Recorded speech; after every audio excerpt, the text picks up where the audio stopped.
Hello class 11। तो आज हम लोग यूनिट्स एंड डायमेंशन का पार्ट 5 पढ़ने वाले हैं। पार्ट 5 में कल हमने प्रिंसिपल ऑफ होमोजीनिटी विमाओं की एकरूपता सिद्धांत बता ही दिया था। तो विमाओं की एकरूपता सिद्धांत पे बेस्ड कुछ क्वेश्चन करते हैं, ठीक है। तो क्वेश्चन क्या है, पहला क्वेश्चन लेते हैं। जैसे कि तुम्हारा एक होता है वॉन डेर वाल गैस समीकरण।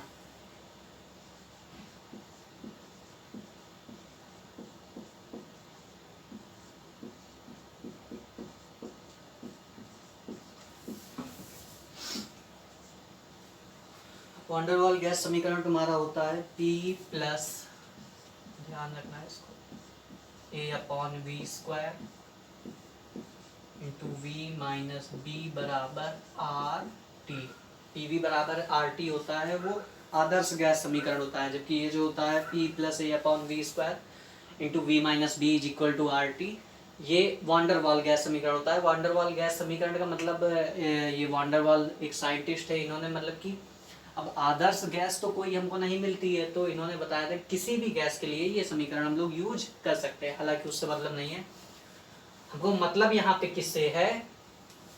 पी हमें पता है, पी क्या होता है, प्रेशर, दाब। वी पता है, वी क्या होता है, वॉल्यूम, आयतन। यहाँ पे भी वी पता है। लेकिन ये जो ए होता है, ये जो बी होता है, आर गैस नियतांक है, तो वो तो नियतांक है। टी क्या है, ताप है, ठीक है, परम ताप, ठीक है। तो अब यहाँ पे ए और बी की विमा तुमसे पूछेगा कि ए की, इस क्वेश्चन क्या आएगा, वॉन डेर वाल गैस समीकरण में जो नियतांक होते हैं उनकी विमा निकाल कर बताए। अब नियतांक हमें पता होना चाहिए, इसमें नियतांक कौन कौन से, ए है और बी है, ठीक है, यही अननोन चीजें हैं। बाकी यार हमें पता है गैस नियतांक है, तो उससे कोई मतलब नहीं है। अब कल हमने बताया था कि कहीं पे भी दो राशियां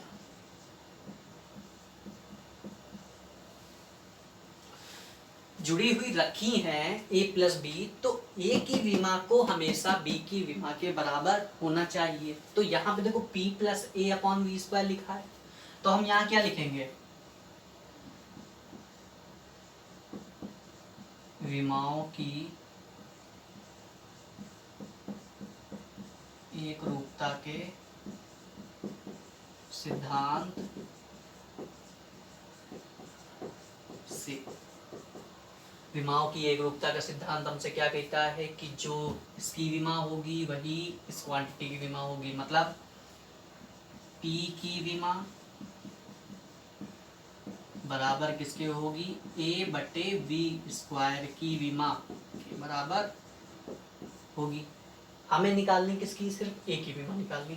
तो V² को इधर भेज सकते हो नहीं, अर्थात PV² की विमा जो होगी वो हमारी किसकी विमा आएगी, A की विमा, PV²।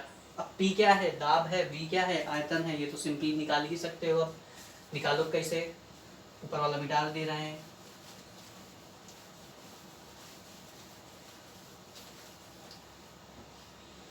हाँ, P की विमा, दाब बराबर क्या होता है, बल बटे क्षेत्रफल। बल की mLT-2, क्षेत्रफल की L²। एक L से एक L कैंसिल हो जाएगा, तो नीचे एक L बचेगा, वो ऊपर जाएगा। तो दाब की विमा क्या लिखोगे, mL इनवर्स T-2V। आयतन है, आयतन की विमा क्या होती है, L3। L3 का स्क्वायर होगा। ये किसकी विमा आएगी, A की विमा, ठीक है। अच्छा, बात करते हैं, इसको सॉल्व करते हैं आगे। तो mL इनवर्स T-2 ऐसे लिखा है, तो इसको L की पावर 6 कर लो, बराबर A की विमा। इसको पलटा के लिख देते हैं, अर्थात A की विमा जो आएगी वो क्या आएगी हमारी, m L की पावर -1 + 6 कितना हो जाएगा, L की पावर 5T-।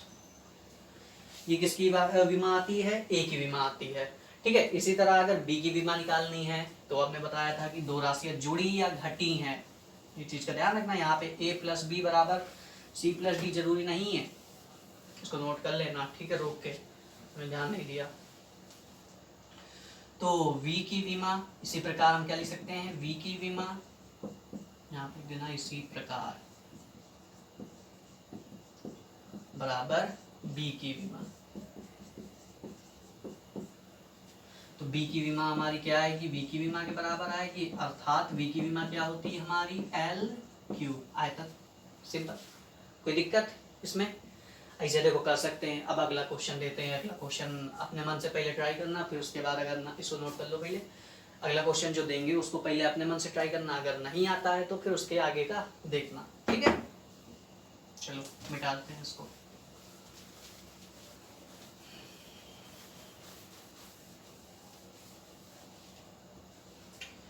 अगला क्वेश्चन कह रहा है कि find dimension of the constant A and B in the relation P बराबर B minus x square upon 80।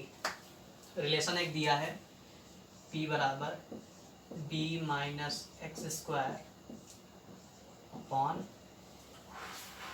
80, ठीक है? Where p is power, p ये जो है ये क्या है, शक्ति है, पावर, ठीक है? x डिस्टेंस है, t टाइम है।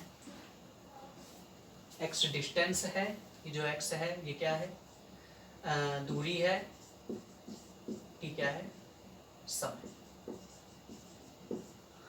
ठीक है? पहले इसको अपने मन से ट्राई करो, फिर उसके बाद हम बताते हैं, ठीक है? अब देखो बताते हैं। P शक्ति, शक्ति का फॉर्मूला हमें पता होना चाहिए। P बराबर क्या होता है, W upon work upon time. Work की विमा क्या होती है, ml स्क्वायर टी माइनस 2। ये ऑलरेडी बता चुके हैं। एनर्जी की विमा जो होती है, जो ऊर्जा की विमा होती है, वही हमारी कार्य की विमा होती है। समय की विमा टी रखेंगे तो देखो t की पावर 1 ऊपर जाएगा, t की पावर -1 हो जाएगा, तो p की विमा हमारी सिंपली आ गई कितनी, ml स्क्वायर टी माइनस 3। अब पावर की विमा पता चल गई, ठीक है? हमको यहाँ पे निकालना है बी की विमा और ए की विमा। तो देखो विमाओं की एक रूपता का सिद्धांत लगाते हैं। यहाँ पे देखो बी और एक्स स्क्वायर एक दूसरे से क्या है, जुड़े घटे हुए हैं। तो अर्थात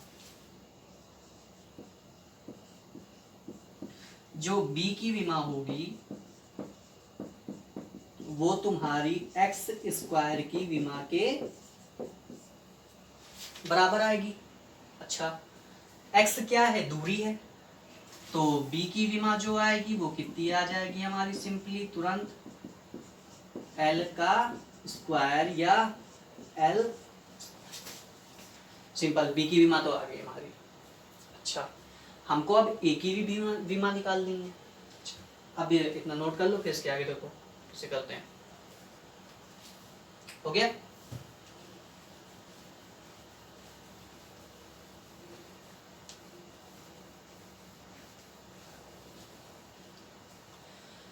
एक चीज समझो, इस फॉर्मूले में अगर हम इसको ऐसे लिखना चाहें, P इंटू ए इंटू टी बराबर बी माइनस एक्स स्क्वायर, लिख सकते हैं कि नहीं लिख सकते? सिंपली, कोई दिक्कत नहीं है इसमें।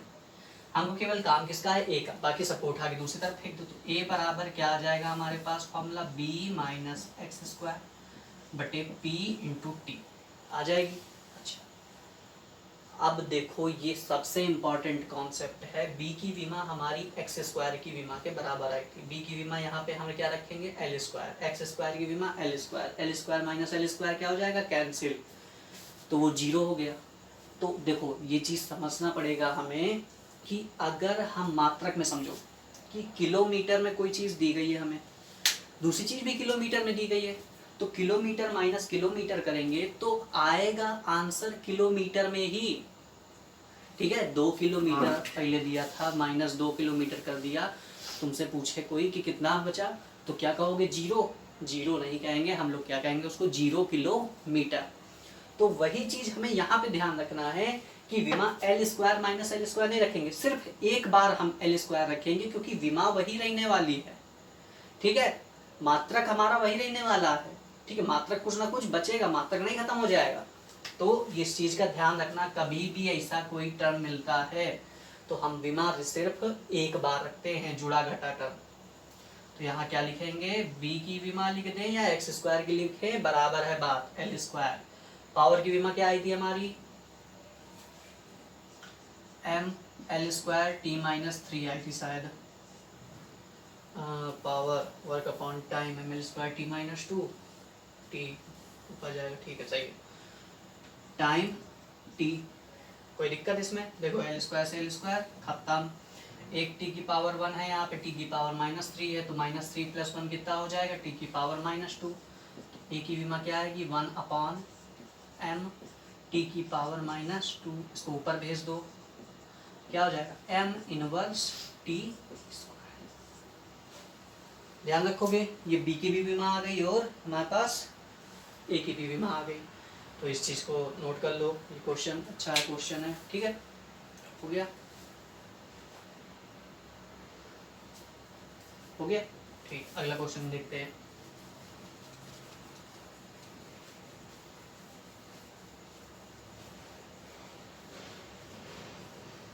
ठीक है, find the dimension of a by b in the relation f is equal to a√x plus bt square. Relation दिया है f is equal to a√x plus bt square, और क्या दिया है? f is force, x is distance and t is time. f बल दिया है, x distance दूरी, t समय। हमें ए की विमा निकालनी है और बी की विमा निकालनी है। आंसर लास्ट में हमें बताना है ए बाई बी की जो विमा आएगी उसकी वैल्यू बतानी है, ए बाई बी की विमा बतानी है। चल देखते। अच्छा, अब यहाँ पे इन दोनों को जोड़ने से हमारा काम नहीं बन रहा है कि a√x की विमा बराबर हम क्या लिख दें? bt स्क्वायर की विमा के बराबर लिख देंगे तो काम नहीं बनेगा। उससे देखो क्या होगा, ए भी हमारा यहाँ पे अचर है, बी भी क्या है? अचर है, जिसकी वैल्यू हमें नहीं पता है, निकालनी है, ठीक है। तो दोनों फिर ए और बी आ जाएंगे और दोनों एक दूसरे की तरफ x बराबर 3x बराबर कोई 5y दे दे तो क्या x और y की वैल्यू निकाल सकते हो? नहीं निकाल सकते हो। तो अब इसमें हमको LHS का भी काम पड़ेगा। LHS काम कैसे पड़ेगा? देखो, हमें पता है कि विमीय रूप से अगर सूत्र सत्य है तो ये इसकी विमा बराबर होनी चाहिए और इसकी भी विमा हमारी क्या होनी चाहिए? बराबर होनी चाहिए। तो पहले तो हम इसकी बात करते हैं। तो f की विमा जो होगी वो बराबर किसके होनी चाहिए? a√x की विमा के।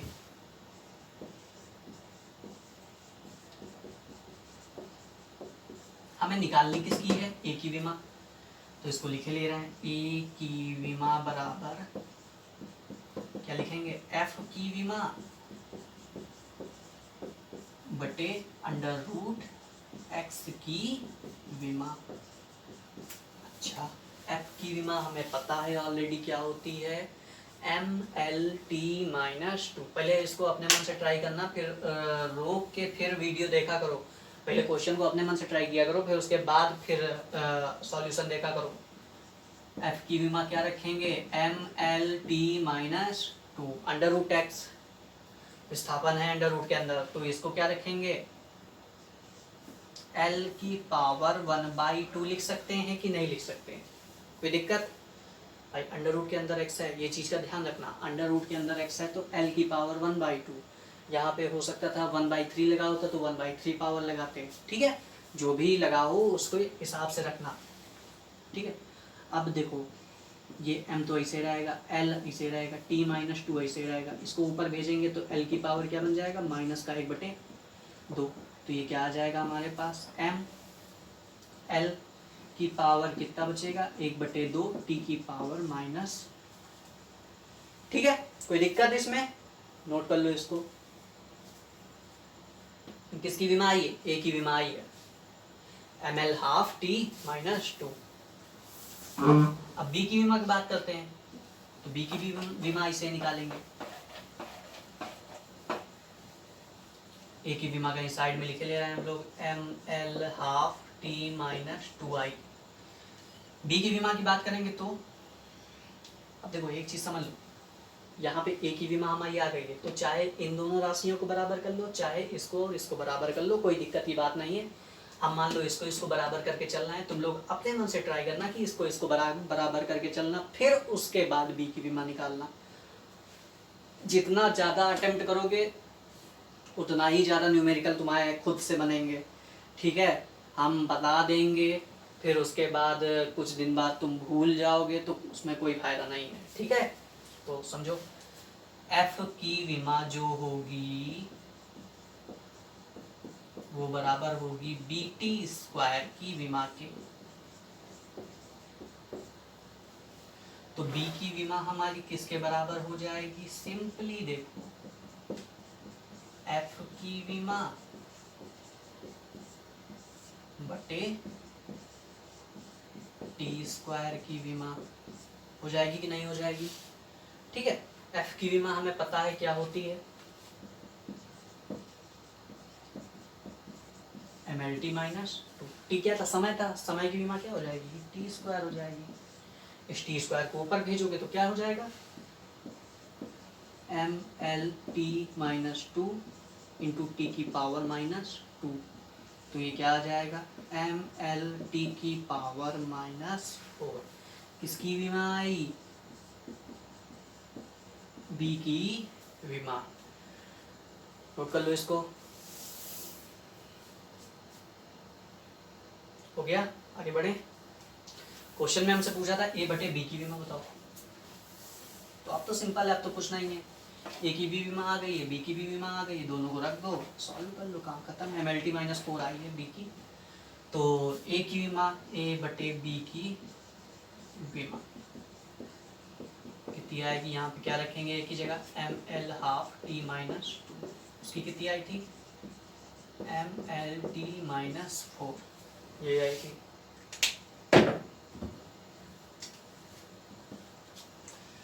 बात करते हैं एम से एम, निपट गया, ठीक है। एल की पावर हाफ है, रहन दो, टी की पावर माइनस टू रहन दो, इस एल को ऊपर ले जाएंगे तो एल पावर कितना हो जाएगा, माइनस वन।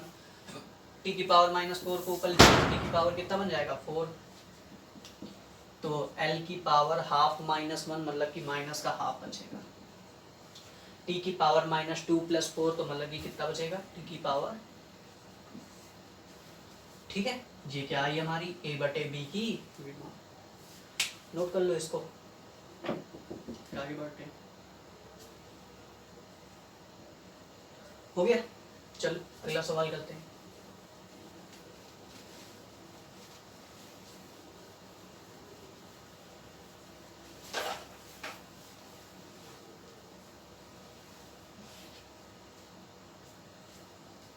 हाँ, तो हमारा अगला सवाल है कि y बराबर a sine omega t minus k x में where x find the dimension of omega and k। y बराबर a sine omega t minus k x, ये रिलेशन दिया है और कह रहा है कि जो डायमेंशन किसकी फाइंड करना है, ओमेगा की और k की, और तुमको दिया है where x is distance and T is time. X distance दिया है और टी टाइम दिया है। अच्छा, अब इसमें देखो कैसे करोगे, एक मिनट रोक के पहले सोचो इसको, फिर हम बताएं। देखो अब बताते हैं। देखो होता क्या है, साइन के आगे हमेशा क्या लिखा होता है, कोण, थीटा, एंगल, ठीक है। या फिर कोई भी निष्पत्ति हो, sine cos, tan cot, sec cosec, कोई भी निष्पत्ति हो, उससे मतलब नहीं है। आगे क्या है, कोण होता है, ये चीज का ध्यान रखना। कोण का जो फॉर्मूला होता है वो होता है चाप बटे त्रिज्या। चाप, चाप जो होता है, मान लो अगर ये बात करें, ये हमारा कोण बन रहा है थीटा, तो ये जो डिस्टेंस होती है यहाँ से यहाँ तक की लंबाई, उसको क्या कहते हैं हम लोग, चाप। और ये जो केंद्र से यहाँ तक की लंबाई होती है वो क्या होती है, त्रिज्या। तो चाप भी एक प्रकार की लंबाई, तो डायमेंशन कितनी, एल। त्रिज्या भी एक प्रकार की लंबाई, डायमेंशन कितनी, एल। तो कोण की जो विमा होती है वो कितनी होती है, एल की पावर जीरो। या कोण जो होता है, ये चीज ध्यान रखनी पड़ेगी हमें कि कोण विमाहीन राशि होती है। अच्छा, कोण विमाहीन राशि होती है तो उसका यहाँ पे काम क्या पड़ेगा, चलो देखते हैं कोण का काम क्या पड़ेगा। मिटा दे, हो गया।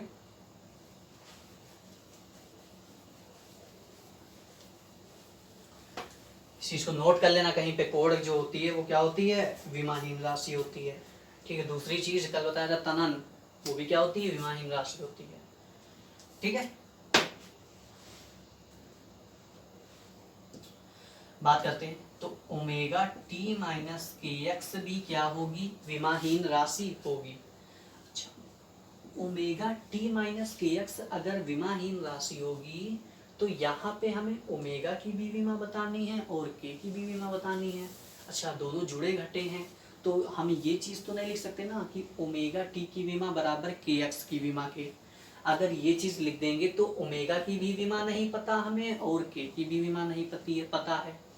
अच्छा, लेकिन एक चीज हमको पता है कि कोण अगर यहाँ पे है तो कोण में से कोण ही घटाया जा रहा होगा। ये चीज सोच के चलना बस, कोण यहाँ पे होगा, पूरा कोण ही होगा, जाहिर सी बात है। तो अगर ये कोण है तो ये भी कोण ही होगा, तभी कोण में से कोण घटा पाएंगे हम लोग।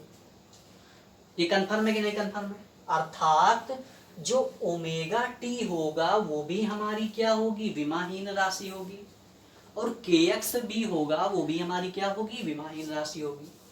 अर्थात ओमेगा टी विमाहीन राशि है। अतः अगर ओमेगा टी विमाहीन राशि है तो ओमेगा टी की विमा हम क्या लिखेंगे, ये तो सबको पता ही चल गया होगा, एल की पावर 0, कुछ भी लिख दो, एम की पावर 0, एल की पावर 0, टी की पावर 0, ए की पावर 0, जो लिखना हो लिख दो, बस 0 लिख दो, एल की पावर किसी भी चीज की लिखना, पावर 0 लगा देना। हमें निकालनी किसकी थी, ओमेगा की। क्या आएगी, इसको ऐसे लिखा रहने दो, एल की पावर 0 बटे टी की विमा, इसको इसे लिखा रहने दो, एल की पावर 0, टी की विमा क्या हो जाएगी, टी हो जाएगी। इसको ऊपर ले जाओ तो टी की पावर -1 किसकी विमा आ जाएगी, ओमेगा की विमा आ जाएगी।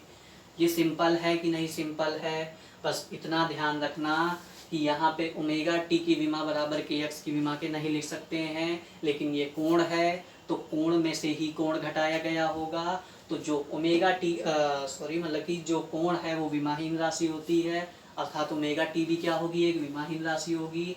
अतः ओमेगा टी की विमा जो होगी वो कितनी हमने ले ली, एल की पावर 0, तो ओमेगा की विमा किसकी आ जाएगी, एल की पावर 0 बटे टी की विमा के, टी की विमा रख दी, बस सॉल्व कर लिया, काम खत्म। आगे बात करते हैं के एक्स की विमा।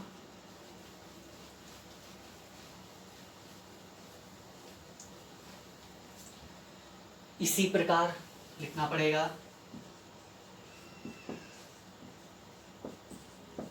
के एक्स भी विमाहीन राशि है, के एक्स एक विमाहीन राशि है। अगर के एक्स विमाहीन राशि है तो जो के एक्स की विमा हम लिखेंगे वो क्या लिखेंगे, कुछ भी लिख दो, आपकी बार एम की पावर 0 लेके चलना है हम लोग, कोई दिक्कत, ठीक है। तो हमें के की विमा निकालनी थी, तो के की विमा क्या आ जाएगी हमारे पास,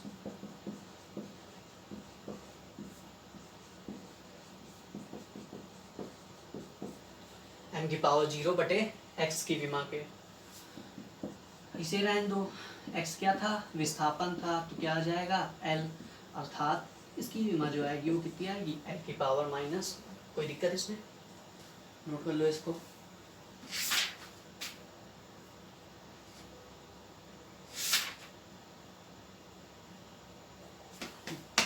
हो गया, आगे बात करते हैं।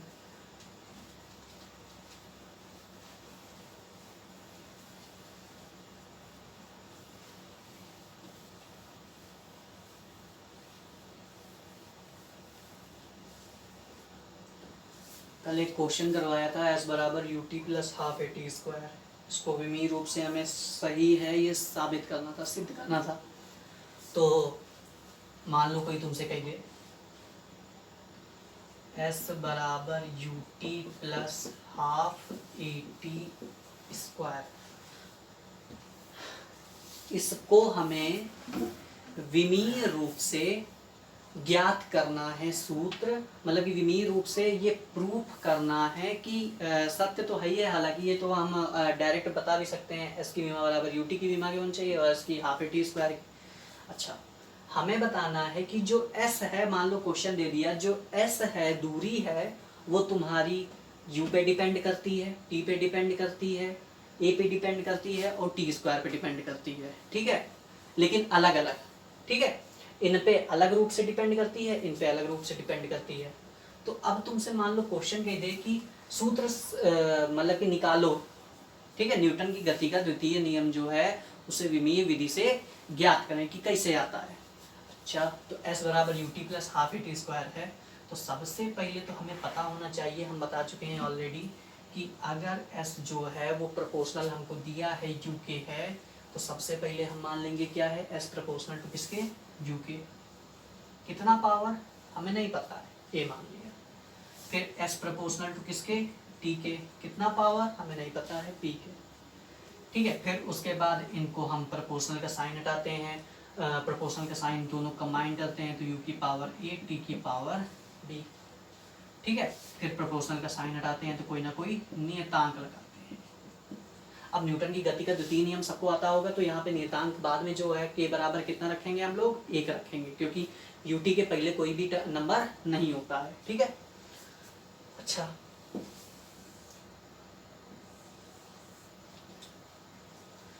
बात करते हैं इसको सॉल्व करने की। तो दोनों पक्षों की क्या, इसके नीचे हम क्या लिखेंगे, दोनों पक्षों की, इसको मान लो पहले समीकरण 1,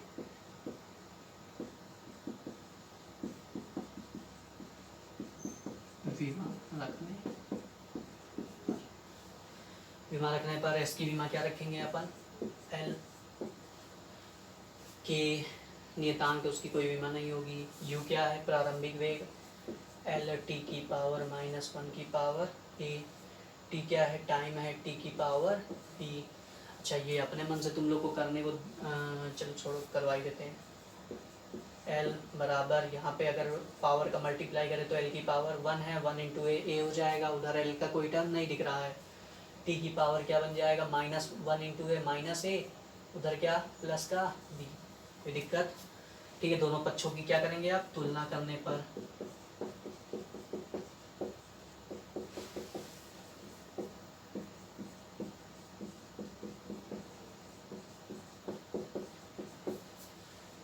तो a बराबर हमारे पास तुरंत यहाँ से आ जाएगा 1 है, -a प्लस b बराबर किसके, 0 के, तो -a बराबर किसके हो जाएगा, -b के, तो a बराबर b के, तो b बराबर 1 आ जाएगा वहाँ पे भी। अब देखो समीकरण 1 में वैल्यू रख दो, तो s बराबर क्या आ जाएगा हमारे पास, k u t। अच्छा, न्यूटन के द्वितीय, अब इसके नीचे लिखना पड़ेगा, न्यूटन के द्वितीय नियम से हमें ज्ञात है कि ut के पहले कोई भी अंक नहीं होता है, अतः नियतांक के बराबर हमें क्या रखना है पर, 1 रखने पर, ठीक है। तो s बराबर हमारे पास रिलेशन क्या आएगा, एक ut आएगा। अब जुड़ा होता है इसलिए हमें फिर से यही पूरा प्रोसेस करना पड़ेगा, लेकिन अब की बार क्या करेंगे हम लोग, अच्छा a मान लिया है, यहाँ पे एक चीज़ की गलती हो सकती है कि यहाँ पे भी a है, तो थोड़ा सा ये इस चीज़ को सुधार लेना, यहाँ पे x कर लेना, इसको y कर लेना, x y x y, फिर यहाँ पे a b की जगह x और y x -x plus y, ताकि आसानी रहे, इस -x plus y x y x y y, ठीक है। अब सिंपल है, अब इसको रख सकते हो, ठीक है। इसी प्रकार अब अगला प्रोसेस क्या करेंगे, अब a और t में डिपेंडेंसी दिखाना है हमें।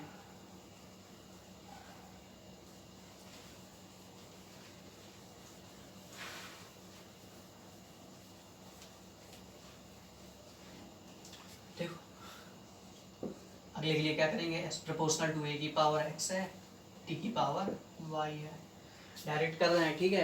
एक एक सिंपल स्टेप में भी कर सकते हो, डायरेक्ट प्रोपोर्शनल का साइन हटाया, एक नियतांक लगाया कि a की पावर x, t की पावर y, दोनों पक्षों की विमा रखने पर लिख लेना, दोनों पक्षों की विमा रखने पर एस की विमा क्या रखेंगे अपन, एल रखेंगे, के की विमा कुछ रखेंगे नहीं, ए की एल टी माइनस 2 की पावर एक्स, टी की टी की पावर वाई, एल सॉल्व कर लेंगे, एल की पावर क्या हो जाएगा, एक्स हो जाएगा, टी की power minus 2x plus Y, दोनों पक्षों की तुलना करने पर लिखना पड़ेगा, तो x बराबर कितना आ जाएगा, 1 आ जाएगा, माइनस 2x प्लस वाई बराबर कितना आ जाएगा, 0 आ जाएगा, तो x बराबर 1 कॉमा माइनस 2x बराबर माइनस के वाई, माइनस से माइनस कैंसिल, यहाँ पे वैल्यू रखो तो y बराबर कितना आ जाएगा, 2 आ जाएगा। ठीक है, इतना रखने के बाद जब इसको मान लो समीकरण 2, समीकरण 2 से समीकरण 2 में क्या रखेंगे, s बराबर के, ए की पावर 1 आ जाएगा, टी का स्क्वायर आ जाएगा। ठीक है, अब यहाँ पे के की जगह हम लोग क्या रखेंगे, हाफ। ठीक है, लिखना पड़ेगा, न्यूटन के गति के द्वितीय नियम से हमें ज्ञात है कि ए टी स्क्वायर के साथ 1/2 नियतांक लगा रहता है, अतः के बराबर 1/2 रखने पर जब इसका लिख दोगे तो s बराबर हमारे पास रिलेशन क्या आ जाएगा, U T plus half A T square. अच्छा, इस चीज़ का फायदा क्या है, ये सवाल बता भी सकते थे, नहीं बता सकते थे, ये सवाल ज़्यादा विषय आता नहीं है कभी भी जोड़ घटाने वाला कि विमी विधि से सत्यापित करो। ठीक है, तो इस चीज़ से फायदा ये है कि कोई भी जोड़ने वाला सूत्र मान लो तुमको अगर याद है, जैसे न्यूटन गति का तृतीय नियम है, प्रथम नियम है, या फिर कोई अन्य सूत्र है, तो उसको हम लोग निकाल भी सकते हैं बगैर कोई दिक्कत के। बस वहाँ पे हमें थोड़ा सा नियतांक ध्यान रखने होंगे, तो वो सूत्र में खुद ही दे देता है, बाकी टेंशन मत लेना, सूत्र में खुद ही दे देता है कि ये सूत्र है हमारा। अब जुड़ा है तो 2 बार तुमको डिपेंडेंसी दिखानी पड़ेगी, घटा है तो भी 2 बार डिपेंडेंसी दिखानी पड़ेगी, गुणे में है सारे टर्म तो कोई दिक्कत नहीं, एक साथ पूरा हम लोग चला सकते हैं। ठीक है, इस चीज का ध्यान रखना।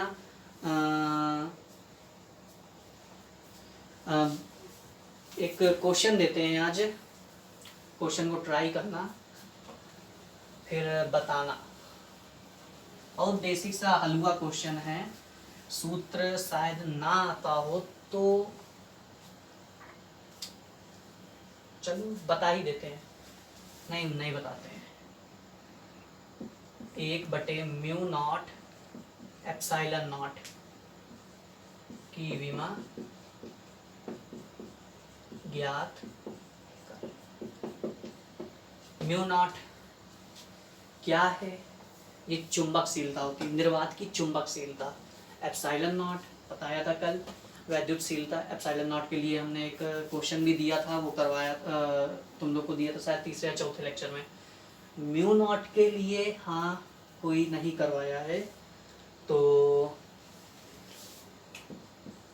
μ0 के लिए हम सूत्र नहीं बताते हैं, अपन हमसे ढूंढना फिर उसके बाद बताना। ठीक है, चलिए बस आज के लिए इतना ही करते हैं, बाकी कल बताएंगे।